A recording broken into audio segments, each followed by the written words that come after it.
What's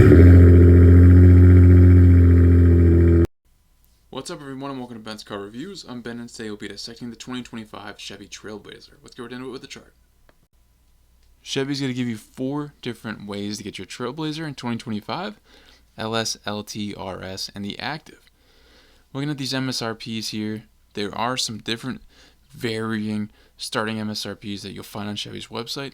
If you go into the build and buy, these are the starting prices you're going to see, and this is for the front wheel drive setups, not the all-wheel drive. And as you see my note there, $2,000 roughly for that all-wheel drive. Looking at the engine options, this again is a little confusing because it's showing standard options, but again, it's for all-wheel drive, and there's also more than one available. So for the LS and the LT, you have a 1.2 liter or 1.3 liter turbocharged, and it's going to give you the power numbers you see there. The RS and the Active only have the 1.3 liter available, but all can be optioned with front wheel drive or all wheel drive. Front's going to have a CVT, all wheel drive will have that 9-speed auto, and as you can see there again, front wheel drive, all wheel drive are available for all of these. And MPGs, these are the numbers for the all wheel drive. It'll be 26 city, 29 highway. Expect that to be a little better if you're going with the front wheel drive. Real quick guys, your Ben's Car Reviews. I strive to bring the most accurate and relevant information under 10 minutes. There's no misleading and no waste of time. That's something that's interesting to you and like this content as you watch. Please like and subscribe so you can get your channel. Let's keep going.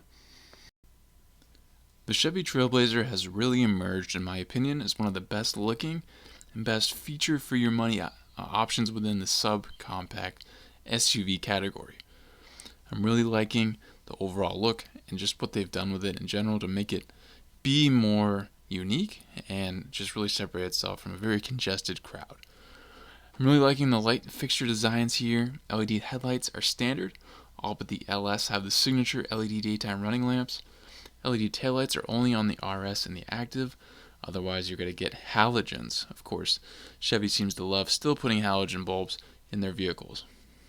I think this overall body shape is easy to blend in with the swarm of round SUVs that exist today, but I think Chevy's done enough detail work for it to stick out in its own way.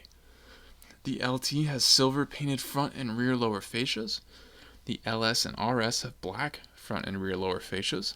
And the Active has titanium chrome plated front and rear lower fascias. So some different looks across the floor. There's standard upper aero active shutters on all trims. And all trims also have available lower active aero shutters. Standard moldings are anthracite lower body side. All but the LS have roof mounted side rails, and all but the LS have available roof rack cross rails. Rolling these things down the road are 17-inch silver painted aluminum wheels on the LS. LT and Active have 17-inch high gloss black aluminum wheels with machine face, and RS has 19-inch high gloss black aluminum wheels with machine face. So all 17-inch except for the RS, which will be at 19, which is quite a difference. The LS and LT will have all-season tires. RS also has all-season tires, but a wider track at 245 on the width instead of 225. The Active will get sport terrain tires. A spare is standard, thankfully, across the board. Love seeing more great color options from Chevy, and two-tone potential on the RS and Active are fun and unique if that's your taste. A manual liftgate is standard, unfortunately no power liftgate. All but the LS have heated power adjustable and manual folding side mirrors. LS will have black side mirrors. Door handles are body colored standard. The LS has a convenience package which will bring deep tinted rear glass and a remote start.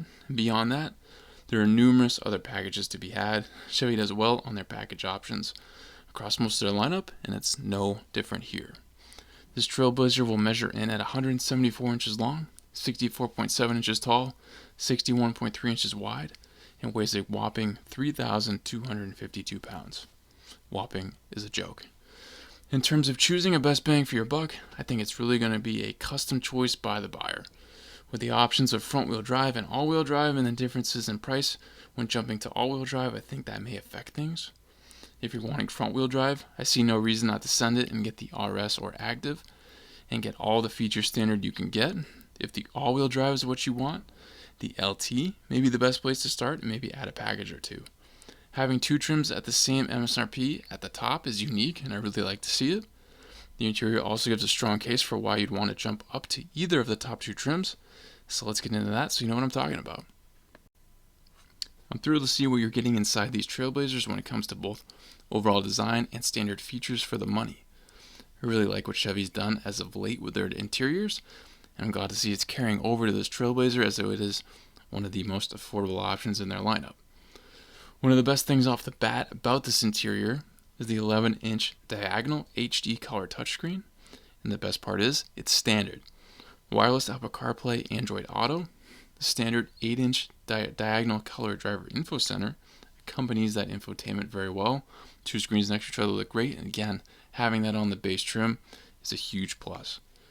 The standard sound system is a 6-speaker audio system with amplifier. Single zone manual climate control is standard, unfortunately. All but the LS, though, have available automatic control. A wireless charger is available on the RS and Active. Fortunately, not standard for those two at least. It would have been nice to see that. The RS and Active have a heated steering wheel. They also have a satin, silver, and chrome wrapped shift knob. The panoramic power sunroof is also available on the RS and Active trims. LS and LT have 6-way manual driver's seat.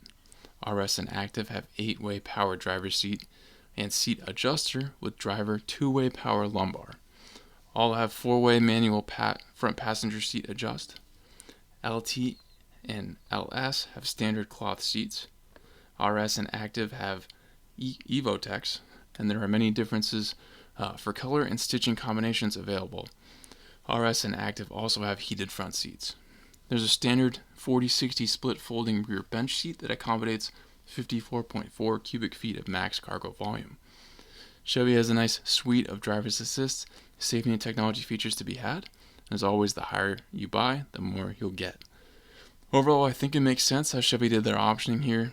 Nothing's too glamorous when it comes to materials or high-end standard features, but I think it's totally adequate for the money. I also like how the RS and Active share the same features, but have a different overall feel and available color schemes, stuff like that. But definitely, Chevy's trying to get you to buy one of those two.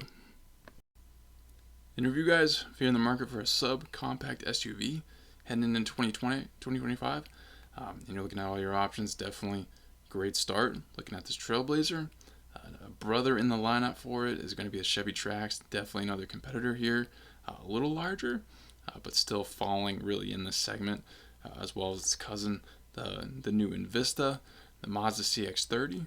I'll definitely attach those 3 videos at the end of this if you want to directly cross-compare those charts, as I have the 2025s for the Trax and the Invista out in 2024 CX-30. So definitely at the end, click on those if you want to watch those directly. But looking at this Trailblazer here, I really liked what I saw for the 2024. 2025 seems they're building on it even more. Not much to change, but definitely still a lot to like here. And again, the price points. Can't be forgotten that this is still a small SUV, yes, but it still has some SUV capability. Seats down, there's a good amount of storage room, and there are some very nice features in here and some decent looks on the outside, really. There's some flash, and the RS, I think, really looks good with those 19-inch wheels, and you're getting this for some pretty solid MSRPs, sub $30,000 in most cases. So a lot of positives here. If this is the route you want to go down, should be a great vehicle for a long time for you. Hopefully this video will lay things on the way for you guys. Thank you for watching this Benz car review. Please subscribe if not already. If you're for a future review, drop in the comments and I'll see what I can do. If you'd like to become a member of the channel, I have that option. Check that out and join if you'd like, and I'll catch you on the next Benz car review.